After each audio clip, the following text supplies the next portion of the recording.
Hallelujah. अपने हाथों को उठाओ सब जन। Thank you Jesus. खुदाबंद तेरा पवित्र आत्मा इनकी जिंदगियों में कार्य करे। आज जितने जन खुदाबंद इस लाइव टीचिंग को सुने, तेरी पवित्र आत्मा के जरिए ब्लेस्ड हो खुदाबंद। इनकी जिंदगियों से हर वो कमी निकले खुदाबंद जो तेरी ओर से नहीं, तुझसे जो दूर करती है खुदाबंद। तेरा वचन इनकी जिंदगियों में आज काम करे, पवित्रताई में, सामर्थ में, नए दर्शनों में खुदाबंद, नई ग्रेस में इन्हें लेके जाए खुदाबंद। मैं तेरे जीवित नाम में इन्हें आशीषित घोषित करता हूं खुदाबंद। तेरी हीलिंग का आत्मा इन्हें छुए खुदाबंद। जितने बीमार है इस वचन को सुने और चंगे हों खुदाबंद। तेरा पाक रूह इनकी जिंदगियों में, इनकी सेवकाइयों में ग्रोथ के साथ खुदाबंद इनको छुए। जितनी अंधकार की शक्तियां इनकी जिंदगी में काम करती, तेरे जीवित नाम में खुदाबंद इस वचन के द्वारा इनको छोड़ के जाती रहें। तेरे जीवित नाम में हम मांगते हैं, आमीन। यीशु मसीह के नाम में आमीन। हालेलुया। स्वागत है यीशु मसीह की प्रेजेंस में। आप देख रहे हो कि मैं अपने प्रेयर रूम के साथ बैठा हूं और ये परमेश्वर की विल है कि यहां से अब मैं आपको रोज या एक दिन छोड़ के या कभी भी जब परमेश्वर का आत्मा मुझे लेके आया करेगा, मैं आपको टीचिंग दूंगा। इसका रीजन ये है कि सिचुएशन कोई भी हो आपकी लाइफ में, वो मैरिज ट्रबल हो, वो फिजिकल ट्रबल हो, वो हीलिंग हो, वो कैंसर हो, वो एड्स हो, वो फाइनेंशियल ट्रबल हो, वचन के मुताबिक हमें जो तलवार दी गई है, यानी वो वस्तु जिससे हम काट सकते हैं, जिससे हम डिस्ट्रॉय कर सकते हैं, और हम जानते हैं हमारी जो आत्मा की तलवार है, क्योंकि हमें शारीरिक तलवारें परमेश्वर ने नहीं दी हैं, क्योंकि हमारा युद्ध सांसारिक नहीं, हमारा युद्ध इस संसार का नहीं, हमारा युद्ध किसी मांस, किसी लहू से, किसी सिख से, किसी कैथोलिक से, किसी पेंटिकोस्टल से, किसी समाज से नहीं। हमारा युद्ध शैतान से, अंधकार की शक्तियों से, उन आत्माओं से बाइबल कहती जो आज भी लोगों की डिस्ट्रक्शन के लिए काम कर रही हैं। तो वचन कहता है आत्मा की तलवार लो। जो भी सिचुएशन में आप हैं, अगर उसके पीछे वर्ड आपको नहीं मालूम कि मुझे कौन सा वचन बैक कर रहा है और कौन सा वचन इस सिचुएशन के लिए हथियार है, तब तक आपकी जो जीत है, जो विक्ट्री है, वो सुनिश्चित नहीं है।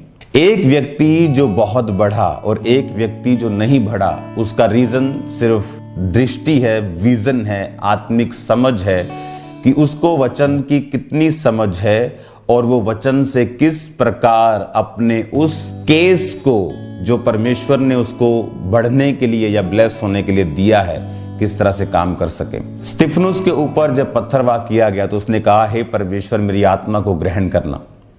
लेकिन जब पौलुस के ऊपर वही पत्थरवाह किया गया, और बाइबल कहती है वो इतना ज्यादा उस पे पत्थरवाह किया गया कि सब लोग उसे मरा समझकर, यानी उसका सिर फट गया होगा, उसकी बॉडी पे कई निशान होंगे, पूरी तरह से वो लिखा उसे मरा समझकर। जब कोई पत्थर मारता है किसी को, उसको मालूम होता है कि थोड़े सांस हैं या थोड़ा जीवित है, लेकिन उसे मालूम होता है कि मैं इतने मार चुका हूं कि ये मर चुका है। लिखा उसे मरा समझकर छोड़कर चले गए। लेकिन पौलुस ने अपने मुंह से एक भी बार नहीं कहा कि परमेश्वर मेरी आत्मा को ग्रहण कर, क्योंकि हम अपने मुंह के फलों को खाते। बाइबल कहती जो तुम्हारे मुंह से निकलेगा वही होगा। तुम्हारा जो मुंह है उसमें परमेश्वर ने ताकत दी है। और बाइबल कहती जब चेले पौलुस के करीब आकर खड़े हुए तो पौलुस उठ खड़ा हुआ और चेलों के साथ चला गया, और उसका जिक्र वो बार बार करता रहा। मैं पत्थरवाह किया गया, उसके निशान मेरे शरीर के ऊपर हैं, कोई मेरी देह के निशानों को तुच्छ ना समझे। तो वो सभी वही चीजें थी। उस वचन को मैं पढ़ना चाहता हूं आपके सामने, यशाया 54 उसकी 15, 16 और 17 आयत। अब समझने वाली बात यह है कि जब आप ये बात समझ रहे हैं कि मेरे जीवन में कुछ भी वो सिचुएशन चल रही हो, अगर उस सिचुएशन के विषय में मुझे वचन की नॉलेज नहीं है, अगर मैं फाइनेंशियल इशू से होकर गुजर रहा हूं और मुझे नहीं मालूम कि परमेश्वर का वचन फाइनेंस के विषय में क्या कहता है, तो आप सफर करेंगे, चाहे आप क्रिश्चियन हो, चाहे आपने पवित्र आत्मा को भी क्यों ना पाया हो। क्योंकि पवित्र आत्मा को पाने का रीजन फिर ये नहीं है, फिर उसका रिजल्ट ये नहीं होना चाहिए कि हम वचन में पीछे हो जाएं, क्योंकि वचन आत्मा की तलवार है कि आपने सब ताकत को ले लिया, आपकी बॉडी बहुत मजबूत है, लेकिन अगर आपके पास उस युद्ध में तलवार नहीं है, हथियार नहीं है, तो आप उस युद्ध को नहीं जीत सकते। वो पवित्र आत्मा का बपतिस्मा आपको आत्मिक रूप से मजबूत और दलेर करता है, और पवित्र आत्मा को जो वचन है, आत्मा की तलवार है जो, वो उस अटैक को जो शत्रु ने आप पे किया उसको काटने में मदद और सहायता करती है। अब जब हम इस वचन को मैं आपके सामने जब पढ़ूंगा, आपको इस बात की नॉलेज होनी चाहिए। पढ़ेंगे 5 आयत को और इसकी हम पढ़ेंगे 11 आयत को, जिसमें आप ये बात समझेंगे कि अगर मैं 5 आयत को पढ़ूं, तब तू इसे देखेगी और तेरा मुख चमकेगा और तेरा हृदय थरथराएगा और तू आनंद से भर जाएगा, क्योंकि समुद्र का सारा धन और जाति जाति की धन संपत्ति तुझको मिलेगी। उसने कहा समुद्र का धन तुझे मिलेगा, जाति की संपत्ति तुझे मिलेगी। ये किसके लिए है वचन? ये वचन उन लोगों के लिए है जिन्होंने परमेश्वर में अपनी लाइफ को डेडिकेट तरीके के साथ दे दिया है। अब जिस व्यक्ति को ये वचन मालूम है, वो इस वचन को क्लेम करेगा और इस वचन के जरिए परमेश्वर से उन आशीषों को प्राप्त करेगा और बढ़ेगा जो आम व्यक्ति या दूसरे सेवक नहीं कर पा रहे। और अगर मुझे ये वचन मालूम है तो मैं इस वचन पे प्रार्थना करूंगा, फाइट करूंगा और इस वचन के अनुसार चलूंगा। जैसे अगर किसी के पास कोई विजन है, वो विजन एक पास्टरल विजन हो सकता है, वो विजन एक सोशल विजन हो सकता है कि वो समाज की सेवा करने के लिए आगे आए। फिर वो बोलते हैं कि हम समाज की सेवा तो करना चाहते हैं, लेकिन हमारे पास पैसे नहीं है, मेरे पास फाइनेंस की कमी है, मैं कैसे ये काम कर सकता हूं? कोई भी काम इस दुनिया में फाइनेंस की कमी से नहीं रहता, वो स्पिरिट की कमी, समझ की कमी से रहता है। बड़े बड़े बिजनेसमैन जो इस इंडिया में आज नंबर 1 नंबर 2 पे हैं, 100 रुपए से 150 रुपए से बिजनेस शुरू किया था, तो पैसों से नहीं किया, योजनाएं, एक ह्यूमन योजना जो इतना काम कर सकती है। इमेजिन करो अगर ह्यूमन प्लस डिवाइन योजना मिल जाए, खुदा की योजना और आपकी योजना मिल जाए, तो सोचो वो सप्लाई जो परमेश्वर करेगा वो कितनी ग्रेट होगी। अगर एक व्यक्ति, ये वचन जो यशाया 60 का मैंने पढ़ा, ये उन लोगों के लिए हैं जो पवित्र आत्मा के अधीन हैं, जिन्होंने तौबा की हुई है और पवित्र आत्मा का बपतिस्मा पाकर एक जीवित चर्च के बीच में लगाए गए हैं और जिनका एक अच्छा अगुवा है। क्योंकि वो वचन जब परमेश्वर आपको देता है, वो उस तरह का एटमॉस्फेयर भी आपको देगा कि वो वचन आपकी जिंदगी में फल लाया जा सके। सबसे पहला काम जो आपकी लाइफ में होना चाहिए वो तौबा है, वो बैप्टाइज्ड है, बपतिस्मा लेना, और उसके बाद पवित्र आत्मा से भरना और वचन पे चलना और परमेश्वर के साथ रोज प्रार्थना में एक रिश्ता कायम रखना। और उसके बाद जब व्यक्ति उस पोजीशन पे चला जाता है और जब वो अपनी लाइफ में काम करना शुरू करता है, चाहे वो पॉलिटिकल कैरियर में है, चाहे वो फाइनेंस किसी भी बिजनेस में है, चाहे वो पास्टर है, अपोस्टल है, वो कोई भी है, फिर वो इन वचनों का यूज कर सकता है, क्योंकि बाइबल कहती तुम्हें धन की कमी नहीं होगी, मैं समुद्र का सारा धन तेरे सामने रख दूंगा। और उसमें लिखा कि परमेश्वर ने कितनी धन, कितनी संपत्ति आपको आपके विजन के लिए प्रॉमिस्ड की है, और वो अपने प्रॉमिस से पीछे नहीं हटता। पर बात ये है कि आज क्रिश्चियन प्रॉब्लम ये है कि मुझे, क्रिश्चियन को ये नहीं पता कि मुझे अगर जो विजन परमेश्वर ने मेरा है, जो मैं चाहता हूं, उसके लिए मुझे पहले परमेश्वर के साथ मेल मिलाप रखकर अपने विजन के मुताबिक उन वचनों को ढूंढना पड़ेगा और उन वचनों के अनुसार जिंदगी और प्रार्थना करनी पड़ेगी और उस तरह के अनुसार जिंदगी बितानी पड़ेगी, और फिर परमेश्वर उसी वचन को आपकी जिंदगी में पूरा करना शुरू करेगा।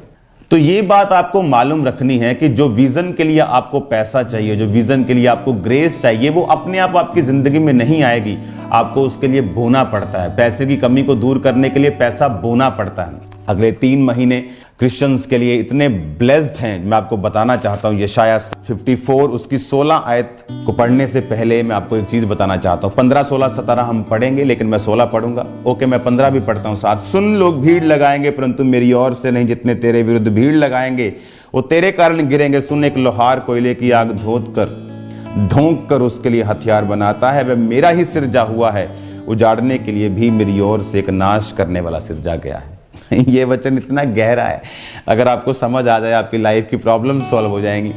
उसने कहा जो कोयला धधका कर, कोयले की आग को धधका कर फूंक करो, जो व्यक्ति हथियार बनाता है और जो हथियार बनता है, उस हथियार को यूज करने वाला व्यक्ति भी मेरा ही सिरजा हुआ है। ये बड़ा गहरा वचन है। परमेश्वर ने कहा, और 17 आयत पढ़ेंगे इसके बाद, जितने हथियार तेरी हानि के लिए बनाएंगे उसमें कोई भी सफल ना होगा, और जितने लोग मुद्दई होकर तुझ पर नालिश करें उन सबों से तू जीत जाएगा। यहोवा के दासों का यही भाग होगा और मेरे कारण धर्मी ठहरेंगे। यहोवा की ये वाणी है। परमेश्वर कहता, जो हथियार बनाने वाला फूंक फूंक कर, आग को धधका कर हथियार को बनाता है, वो मेरा ही सृजा हुआ है, और जो उसको उजाड़ने के लिए मेरी ओर से एक नाश करने वाला भी सृजा हुआ है। यानी परमेश्वर ये कह रहा है कि nothing is out of control, कुछ भी आउट ऑफ कंट्रोल नहीं है। जो हथियार बनाने वाला है वो भी मेरी ओर से है, जो हथियार उजाड़ने के लिए बना वो भी मेरी ओर से है, जो उजाड़ने के लिए बंदा नाश करने वाला खड़ा है वो भी मेरी ओर से है। पर कहता, जितने हथियार तेरी हानि के लिए बनाए जाएंगे वो सफल ना होंगे। जो तुझ पर मुकदमा करने की कोशिश करेंगे उनसे तू जीत जाएगा, और उनमें से कोई भी सफल नहीं होगा। जितने तेरे विरुद्ध भीड़ लगाएंगे वो तेरे कारण गिर जाएंगे। हालेलुया।